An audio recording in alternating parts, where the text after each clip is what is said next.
What's up, guys? Back again with the Leetcode 30-day challenge. We're on day 8 now. Let's get into it.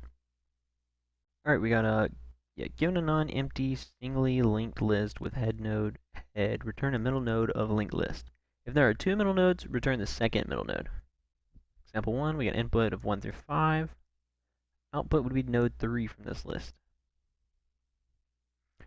Return node value of 3. Got it, because that's the value. You note that we returned a list node object answer, okay? Example 2, input 1 through 6, and we got node 4.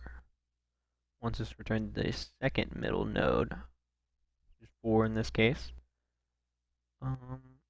Let's see, note, number of nodes in given list will be 1 through 100. Okay,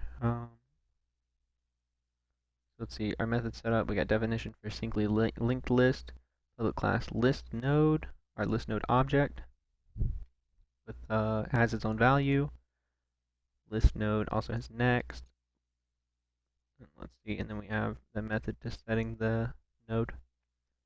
It looks like here we'll return a list node, like it said earlier, and then instead of input being a whole array or a whole list, we'll have head.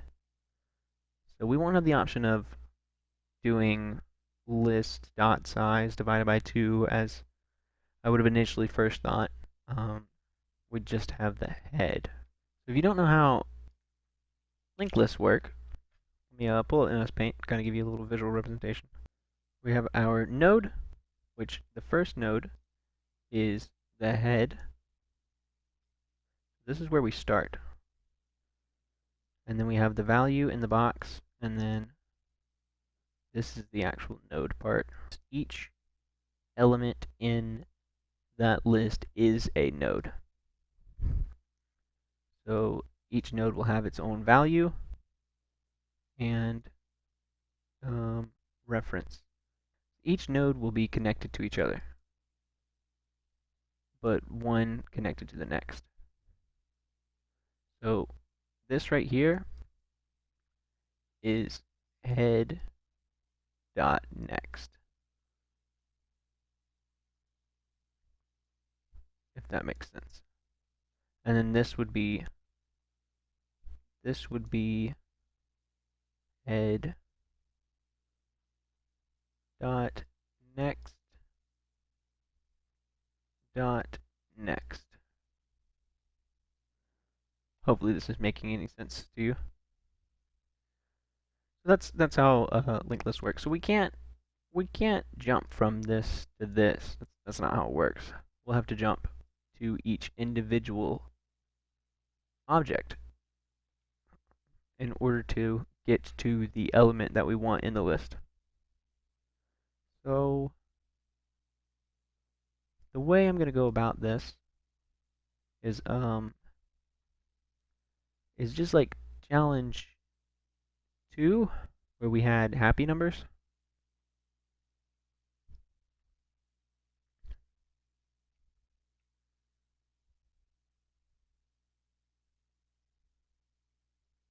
I'm going to have 2 variables. This is how I'm going to go through the list. And then I'll have a second variable. So what first is going to do is, we'll start with second. What second is going to do is it's going to go through not just head dot next, but head dot next dot next. So it's going to go here. Meanwhile, first is only going to go here. So it's going to go half the length of second.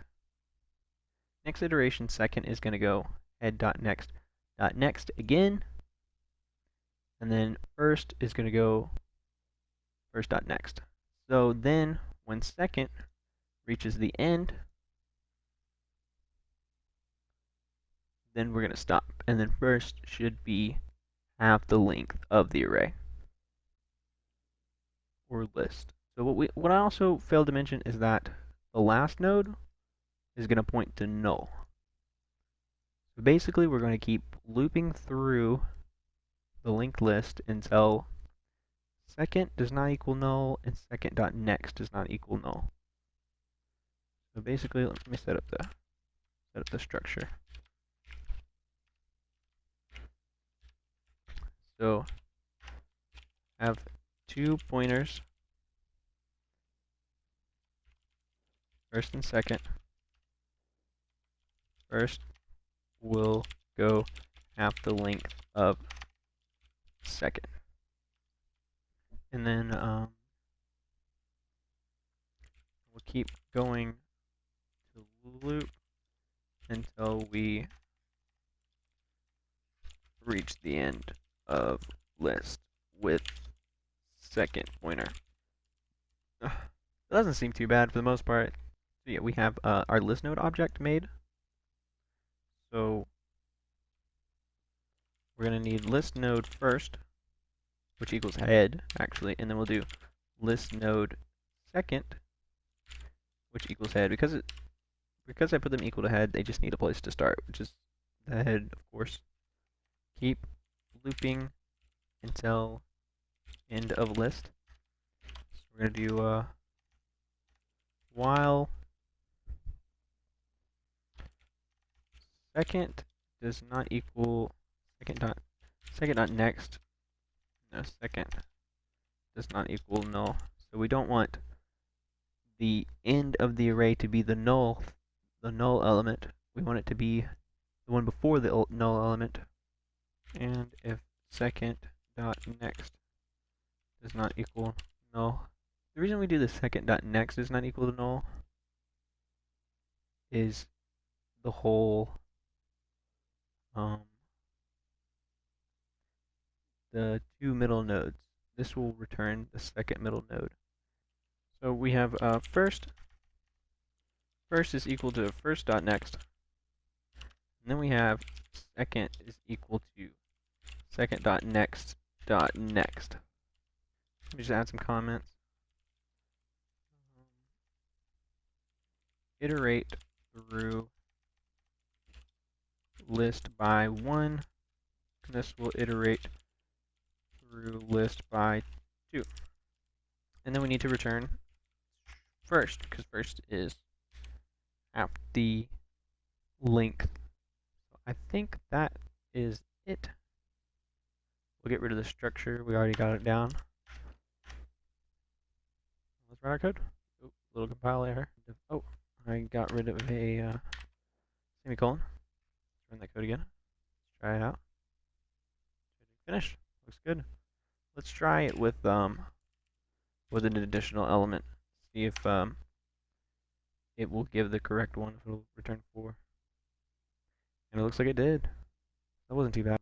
I used the same concept as I did with day 2, which was happy number. It used the first and second concept. You can go check that challenge out, actually. Go ahead and submit. Accepted, and we're good. That's that. You guys would have done it any differently? Please let me know. That'd be great. But yeah, tune in next time for tomorrow's Leetcode challenge, day 9.